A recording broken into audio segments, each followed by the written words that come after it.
आंनि लोगोफोर आंनि जेसेबांनाखि साबस्क्राइबार लोगोफोर दङ बयनिसिमबो गोजोननाय होयो। दाना आं लोगोफोर आङो बेसेबा गोबाव जाबायमोन भिडिअ हगारनो मोनैया, नाथाय आं दिनैनिफ्राय स्टार्ट खालामफिनसिगोन। दासिमावहालागै आङो 6 माससिमा एबा 6 दानसिमा आङो भिडिअखौ हगारनो मोनाखैमोन माखासे प्रब्लेमनि थाखाय। बेनिखायनो लोगोफोर आङो दिनैनिफ्राय भिडिअखौ हगारनो थाखाय आङो थामथिम जाबाय एबा आखायाव लाफिनबाय। अननानै नोंथांमोना जाय नायगिरि एबा गोदान फैनाय साफ्रोमबो आंनि चेनेलखौ अननानैहाय साबस्क्राइब खालामनानै गालां आरो लोगोसे लाइक शेयार खालामनानै गालां आरो लोगोफोरनोबो शेयार खालामनानै हर। अननानै नोंथांमोननिसिम बेखौनो आङो रिकुवेस्ट। दानो लोगोफोर आङो नोंथांमोननि गेजेराव मोनसे बाथ्रा आङो बुंनो लुबैदों। आंनि डिस्ट्रिक्टआ क'क्राझार आरो आंनि गामिया रायमना गामि। नाथाय आङो क'क्राझार डिस्ट्रिक्टनिब्लाबो आङो न'आवहाय गैया, मानोना आंनि मोदोमनि नांगौ आङो बाहेराव फैदोङो। मोदोमनि नांगौ आङो दिनै आङो बाहेराव फैनानै दंफैयो। बे जाबाय कर्नाटका स्टेट बेंगालुरु। बे बेंगालुरु जायगायावहाय आङो खामानि मावफैनानै दङ। आङो बे जायगायाव थानानैहाय आङो बेबायदिनो सिकिउरिटि खामानि मावो। सिकिउरिटि बिदिनो मावनानैहाय आङो गोबां खस्थ' खालामनानैहाय आंनि न'खरफोरखौ आङो फोथांबोगासिनो दङ। अनजाग्रा लोगोफोर, दा नोंथांमोना मिथियाखैमोन जानो हागौ, दिनै आं नोंथांमोननो भिडिअनि गेजेरजों आङो फोरमायहरदों।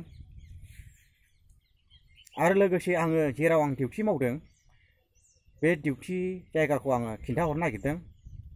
अननानै नोंथांमोना नायलांदो बे डिउटि जायगाखौहाय दसेनि थाखाय।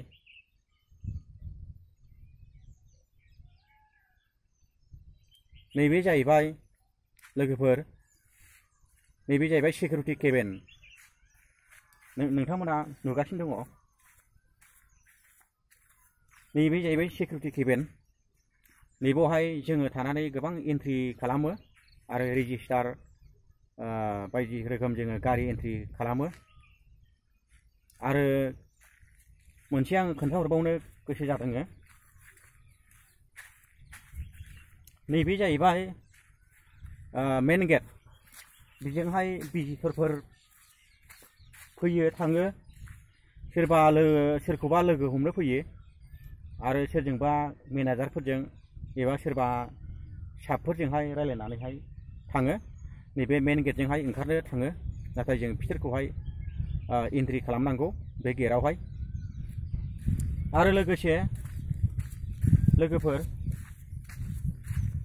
जों जे डिउटि होयो मोनानि समाव, मोनायावब्लाबो सानावब्लाबो, नैबे जाहैबाय कम्पानिया जुंखाम कम्पानि, नामा इउपिएल लिमिटेड। दा बे जायगायाव आं थानानै सिकिउरिटि खामानि मावो एबा डिउटि खालामो।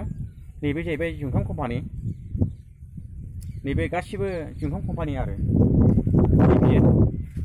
बेलाय नायदो। बे जुंखामावहाय गोबां माने फैयो बेबायदिनो अमा, मोसौ, बेबायदिनो मा होनो सैमा। दा बेफोरखौहाय बे बारियाव हाबहोनो नाङा, मानोना जुदि बेयावहाय जुदि जालाङोब्ला, माबा मोनसे जुंखाम फांसे जुदि जालाङोब्ला कम्पानिनो गोबां खहा जायो। बेनिखायनो जोङो बेफोरखौ जोङो प्रटेक्ट खालामनो थाखाय बेयावहाय दङ। प्रटेक्ट खालामनो थाखाय सिकिउरिटिखौ बेयावहाय दोनदों बे कम्पानियावहाय आंनि लोगोफोर। दा बेनिखायनो जोङो बेयावहाय जोङो डिउटि खालामो। जोङो डिउटि खालामनानै जोङो गोबां जों मेगन मोदैब्लाबो जोङो खस्थ' खालामनाब्लाबो जोङो बेयावहाय दङ। आंनि साबस्क्राइबार लोगोफोर,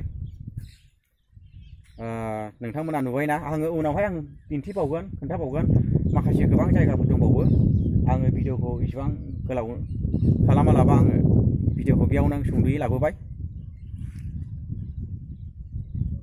अब्ला नोंथांमोननिसिम बेखौनो आङो खावलायबावबाय अननानै नोंथांमोना जाय जाय साबस्क्राइब खालामाखै अननानै साबस्क्राइब खालामनानै होदो गावजों गाव मदद खालामनायजों लोगोसे गावजों गाव अनलायनायजों लोगोसे नोंथांमोना साबस्क्राइब खालामना गालाङो एसेनोसै गोजोन्थों।